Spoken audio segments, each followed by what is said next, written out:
ان الحمد للہ والصلاة والسلام علی رسول اللہ اما بعد اعوذ باللہ السمیع العلیم من الشیطان الرجیم من ہمزہ ونفخہ ونفثہ بسم اللہ الرحمن الرحیم وَإِذَا نَادَيْتُمْ إِلَى الصَّلَاةِ اتَّخَذُوهَا هُزُوًا وَلَعِبًا ذَلِكَ بِأَنَّهُمْ قَوْمٌ لَا يَعْقِلُونَ۔ محترم ناظرین اور معزز سامعین، اصلاح میڈیا کے پلیٹ فارم سے میں آپ کا میزبان حافظ ابو یحییٰ نور پوری آج میں جس مسئلے کو ڈسکس کرنے کے لیے آپ کا تھوڑا سا وقت لینا چاہتا ہوں وہ پچھلے دنوں میں سوشل میڈیا پہ بہت زیادہ وائرل ہوئی مولانا خادم رضوی صاحب کی ایک سپیچ ہے، اس کا ایک ٹکڑا آخر میں جب کسی مسجد سے اذان کی آواز آئی تو انہوں نے کہا کہ یہ تو وابیوں کی اذان ہے، اس کا کوئی احترام نہیں ہے اور نعوذ باللہ یہ سور کے سور ہیں۔ چلیے وابیاں دی اذان ہے تے کیڑا ادب ہے، تے سور دے سور ہیں۔ تو یہ جو تعصب پر مبنی ان کی گفتگو ہے، اس کی جتنی مذمت کی جائے اتنی کم ہے۔ دیکھیں، مسلمان آپس میں بھائی بھائی ہیں، ان کا اختلاف ہو سکتا ہے، اس اختلاف کو ادب کے دائرے میں رہتے ہوئے دلائل کے ساتھ حل کرنا چاہیے۔ آپ کا کام ہے کہ آپ اپنی دلیل دوسرے کو پہنچا دیں، اگر وہ نہیں مانتا پھر بھی ادب اور احترام کے ساتھ آپ دوبارہ اس کے سامنے پیش کر سکتے ہیں، لیکن کسی کو خنزیر کہنا نعوذ باللہ، کسی کی اذان کے بارے میں کہنا کہ اس کی اذان کا کوئی احترام نہیں، تو یہ ایک بہت بڑی جسارت ہے۔ اذان ایک اسلامی شعار ہے، اذان سن کر ہمیں اذان کا جواب دینے کی تعلیم دی گئی ہے نبی کریم صلی اللہ علیہ وسلم کی طرف سے۔ اذان میں کیا ہوتا ہے؟ اللہ کی وحدانیت ہے، اللہ کی کبریائی ہے، اللہ کی بڑائی ہے، محمد الرسول اللہ صلی اللہ علیہ وسلم کی رسالت کا اقرار ہے۔ تو یہ توحید و سنت کا مرقع ہے اذان۔ اذان ایک دعوت حق ہے اور اس دعوت کو سن کر تو خوش ہونا چاہیے اور جواب دینا چاہیے، توحید و رسالت کا اقرار کرنا چاہیے۔ اس کی بجائے اگر آپ اس کا مذاق اڑائیں گے تو یہ اسلامی شعار کا مذاق اور اسلامی شعار سے استہزاء ہے، جو کہ انسان کو کفر تک لے جاتا ہے۔ ہم مولانا خادم رضوی صاحب کی خدمت میں خصوصاً اور دیگر جو علماء ہیں، زعماء ہیں بریلوی مکتب فکر سے، ان کی خدمت میں عموماً یہ گزارش پیش کریں گے کہ آپ کو ہم سے جو بھی اختلاف ہے،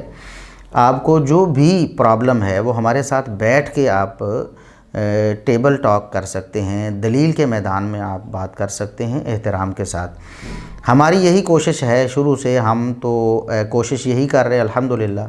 اور کوشش میں ہم کامیاب بھی ہیں کہ اپنا جو پیغام ہے مثبت طریقے سے لوگوں تک پہنچائیں، اور الحمدللہ لوگوں کو بات سمجھ بھی آتی ہے اور وہ اس طریقے کو سراہتے بھی ہیں کہ ادب اور احترام کے ساتھ مخاطب کیا جائے اور دلیل کے ساتھ کسی بات کا رد کیا جائے۔ تو اذان کا جواب قرآن کریم میں اللہ رب العزت نے سورۃ المائدہ میں یہ ارشاد فرمایا، آیت نمبر 58 ہے، وَإِذَا نَادَيْتُمْ إِلَى الصَّلَاةِ اتَّخَذُوهَا هُزُوًا وَلَعِبًا۔ اسلام کے دشمنان کا یہ شیوہ ہے کہ جب اذان ہوتی ہے انہیں نماز کی طرف پکارا جاتا ہے، یا منافقین کا یہ شیوہ ہے کہ جب نماز کی طرف انہیں دعوت دی جاتی ہے تو اس کو وہ کھیل تماشا، یعنی اس کو مذاق بنانے لگتے ہیں۔ ذَلِكَ بِأَنَّهُمْ قَوْمٌ لَا يَعْقِلُونَ، یہ اس لیے کہ یہ بے عقل قوم ہے، یعنی منافقین اور دشمنان اسلام کا یہ طرز عمل بے وقوفانہ ہے کہ اذان سن کر اس کو مذاق بناتے ہیں اور اللہ اور اس کے رسول صلی اللہ علیہ وسلم کی دعوت کو ٹھکراتے ہیں۔ تو مولانا خادم رضوی صاحب سے ہماری اپیل ہے کہ وہ اپنے ان الفاظ کو واپس لیں، اس پر معذرت کر لیں۔ کوئی نہیں، انسان معذرت کرنے سے یا غلطی پر رجوع کرنے سے انسان چھوٹا نہیں ہو جاتا، اس کا قد مزید بڑا ہو جاتا ہے۔ اور میں ایک حدیث بھی یہاں آپ کے سامنے پیش کرنا چاہتا ہوں کہ ایک عیسائی پادری، اس نے نبی کریم صلی اللہ علیہ وسلم کی سکھائی ہوئی اذان جو آج ہم الحمدللہ لوگوں کے سامنے پیش کرتے ہیں، وہی اذان ہے، اللہ اکبر سے شروع ہوتی ہے، لا الہ الا اللہ پر ختم ہوتی ہے۔ اذان صحابی کو سکھائی اور صحابی نے جا کر اپنے علاقے میں اذان دی، تو وہاں پر ایک پادری تھا، عیسائی پادری تھا، اس نے جب اذان سنی پہلی دفعہ تو اس نے کہا دعوت و حق، یہ تو حق کی دعوت ہے، یہ تو اللہ رب العزت کی دعوت ہے۔ یہ جیسا کہ سنن نسائی میں 701 نمبر حدیث ہے، سیدنا طلق بن علی رضی اللہ عنہ، وہ نبی کریم صلی اللہ علیہ وسلم کے پاس آئے یمامہ سے، اور آپ صلی اللہ علیہ وسلم سے دین کی تعلیمات سیکھیں اور واپس یمامہ میں گئے۔ جب انہوں نے وہاں جا کر اذان دی تو وہ کہتے ہیں کہ ہمارا اس وقت ایک عیسائی راہب تھا جو اس ہمارے گرجے میں مقرر تھا، عیسائی دین کی، عیسائیت کی، وہ نصرانیت کی تبلیغ کرتا تھا۔ تو جیسے ہی اس نے اذان کی آواز سنی تو قال دعوت حق، اس نے کہا کہ یہ تو حق کی دعوت ہے، یہ تو اللہ رب العزت کی دعوت ہے۔ اور یہ سنتے ہی، اذان کی آواز سنتے ہی وہ ٹیلوں میں سے ایک ٹیلے کی طرف بھاگ کر گیا اور پھر غائب ہو گیا۔ فلم نراہ بعد، اس کے بعد ہم نے اسے دیکھا ہی نہیں۔ یعنی وہ گویا عیسائیت سے تائب ہو کر اذان کی آواز سن کر توحید کی دعوت اور رسالت کی دعوت پر لبیک کہتے ہوئے اس نے کہا کہ یہ حق کی دعوت ہے۔ ایک عیسائی پادری کا یہ ری ایکشن ہے آواز سن کر اذان کی،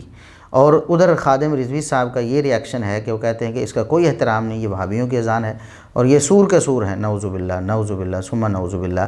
تو خادم رضوی صاحب کا یہ عمل ہے، بہت سے بریلوی احباب نے بھی اس کی مذمت کی ہے اور اس کی مذمت ہونی چاہیے۔ تو یہ ری ایکشن کا فرق ہے۔ ایک عیسائی راہب نے اذان کی آواز سنی تو اس کا ری ایکشن تھا دعوت و حق، اس نے تعریف کی اس اذان کی، جبکہ مولانا خادم رضوی صاحب نے اذان سنی، وہی اذان، اسلام کی دعوت، حق کی دعوت، تو انہوں نے کہا اس کا کوئی احترام نہیں ہے، اور نعوذ باللہ اذان دینے والوں کو، جن کی مسجد سے اذان کی آواز آ رہی تھی، ان کو سور اور خنزیر کہہ دیا۔ ہم یہ امید کرتے ہیں اور یہ توقع رکھتے ہیں کہ مولانا خادم رضوی صاحب بھی اپنی بات سے واپس ہٹیں گے، اور ان کے جو ماننے والے، ان کے جو فالورز ہیں، وہ بھی، جو غلط ہے وہ غلط ہے، ان سے بھی غلطی ہو سکتی ہے، وہ معصوم عن الخطا تو نہیں ہے، تو ان کی جو غلطی ہے اس کو غلطی مانیں اور ان سے گزارش کریں کہ وہ آئندہ اپنے آپ کو محتاط کریں۔ مسلمانوں کو آپس میں اس طرح کی باتیں کرنے کی کوئی گنجائش نہیں ہونی چاہیے، اور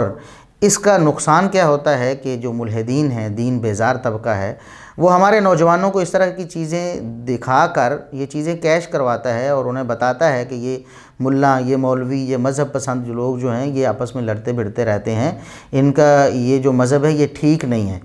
گویا کہ اسلام پر وہ طعن کرتے ہیں۔